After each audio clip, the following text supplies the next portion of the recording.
Jim, how can the Rockets fix this? Well, you need more than, 55 is not the number. I mean, that's the issue with Houston. And I heard you guys talking about this, the one-on-one basketball. If I'm a defensive coach, it's so easy to guard from let me correct that. It's not easy to guard Houston, but it's not as challenging. It's easier. It's easier because of the isolation basketball. Listen, I was fortunate to play for Mike D'Antoni in Phoenix. The difference then, at that time, even though Steve Nash kind of dominated the ball, but he dribbled with purpose. Okay, it was that high pick and roll, that side pick and roll, the middle pick and roll with Amari. The difference with this Houston team, and we know it, is that their top 3 players are isolation players. So the ball doesn't move freely enough. We talked about 30th in the league and, passing the basketball. It's a difference. So Golden State's top 3 players, they catch and shoot. Yep. They move well without the basketball. They don't really need to go one-on-one unless they have to into the shot clock, which makes it more challenging to guard. So you're saying, okay, well, defensively, Jeff Budenholzer did a great job with Houston defensively over the last 2 or 3 years. What do you change? I'm saying it's not the defense. To me, it's how they operate on offense. Sometimes those isolations, quick shots, leads to Golden State getting out on the fast break. Their offense, you can't change it now, but they're going to have to figure out a way to slow that tempo down a little bit more. They came out, I think, at the beginning of the fourth quarter, and James Harden was on the bench.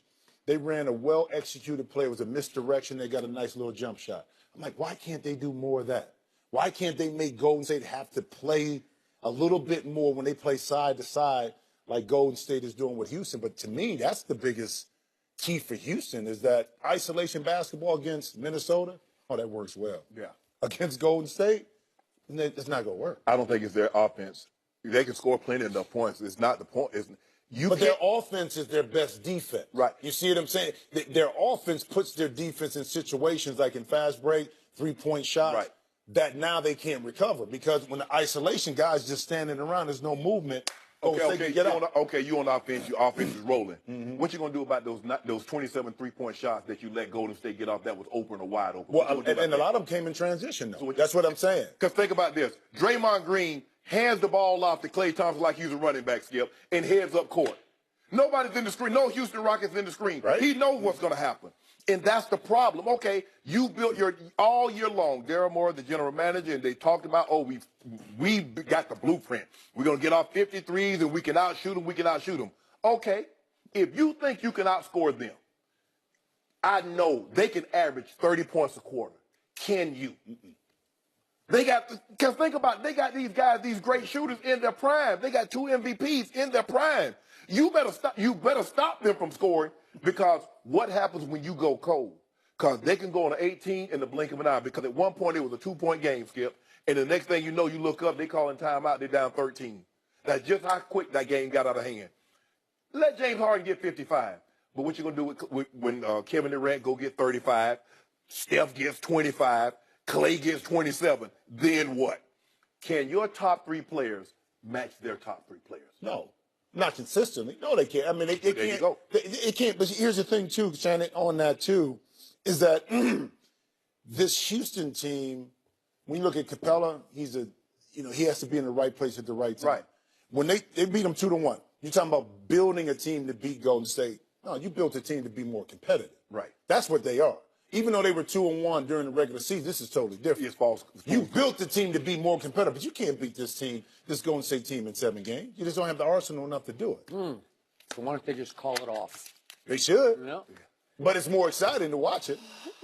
I guess so, because I think after all this discussion I've heard, Houston's only hope in Game 2 is that Golden State just doesn't take them very seriously. Yeah, and they go cold. Kind of just say, like they did in Game 3 at New Orleans. They just kind of said, New Orleans is a different animal. They're focused on this Houston team. New Orleans, it was all like, we're going to get through it. They had a mission against Houston. Houston has been gunning for them all year. The GM has. For 3 years. The owner has. Clint Capella has. He's been saying repeatedly, we're the better team.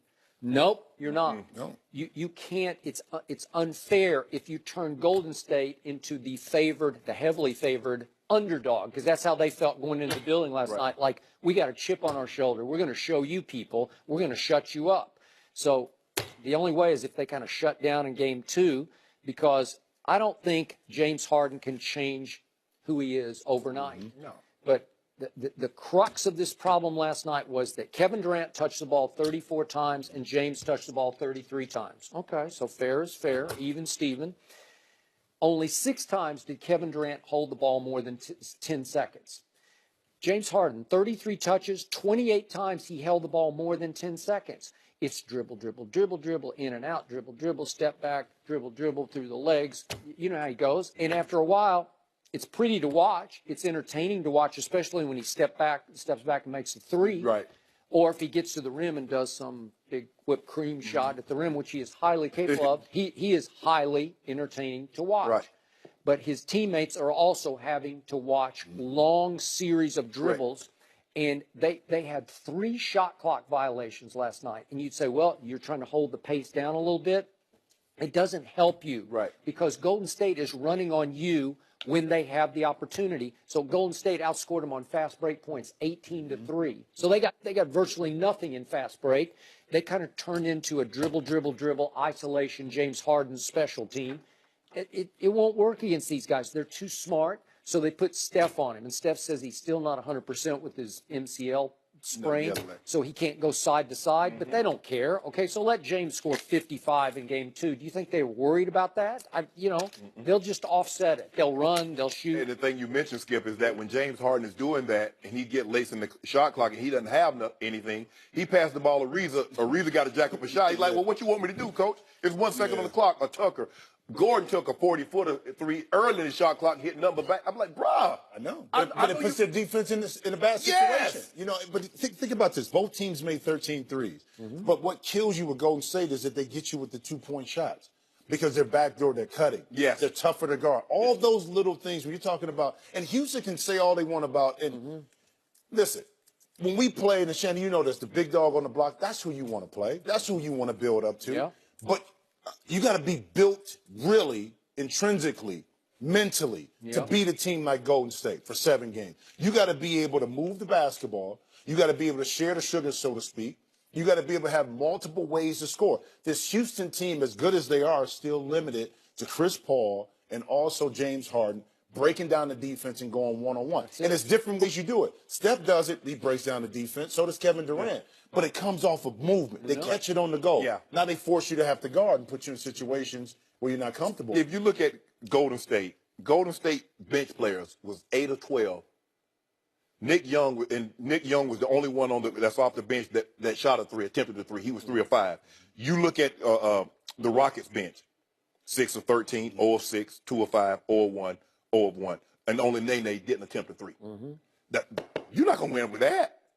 You're not going to win with those kind of stats, Skip. Well, I mean, Eric Gordon had 15 points. That's okay. But you're hoping that Gordon, like I said, I don't think Gordon has played well this playoff. Yeah. He's not shooting the 3 ball because Skip, he was 6th man of the year last year, and he was unbelievable. And he's had some big games, but he hasn't been that consistent force for them off the bench that they'd hoped for. In order for them to beat this team, instead of those 13 threes, that need to be around 18 to 20. That's the only chance they got.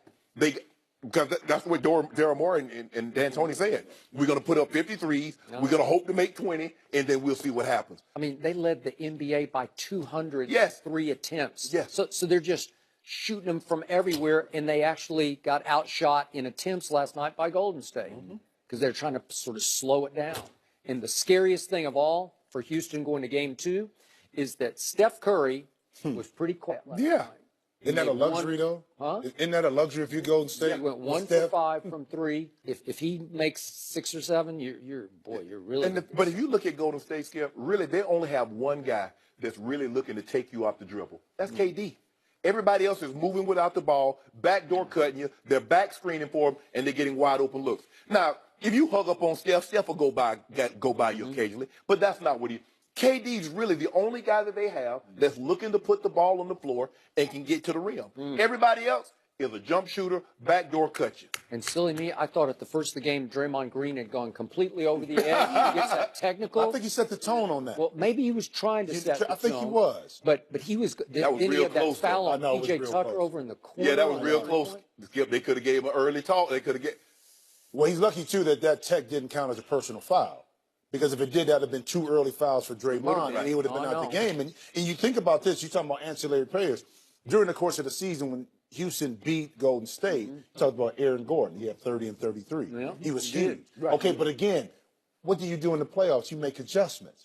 Okay, can Houston make enough offensive adjustments to get more movement to force Golden State to have? I thought they did a good job of putting Steph Curry in situations where he had to switch. Right. But they didn't take advantage of it fully enough to really make Golden State pay for it. Yep. You know what I mean? And that's going to be the adjustment. I'm real interested to see what Mike D'Antoni does offensively to try to get more of these guys involved and kind of get the ball out of the hands of James Harden at times. James, I need you to pass the basketball. Well, think that's going to go over? Well, he can, but no, he can. James has shown that he can be a facilitator. Right. And to me, if I'm a scorer, if my guys are getting off, it makes it my easy. job It easier. makes my job a whole heck of a lot easier. Well, I think D'Antoni's plan is for James to get 55. 55. Yeah. He might need Oh, 60. well, he needs 50. Well, he better get 55 and 15. Because 55 55 alone is and 3 is not going to cut it. Jim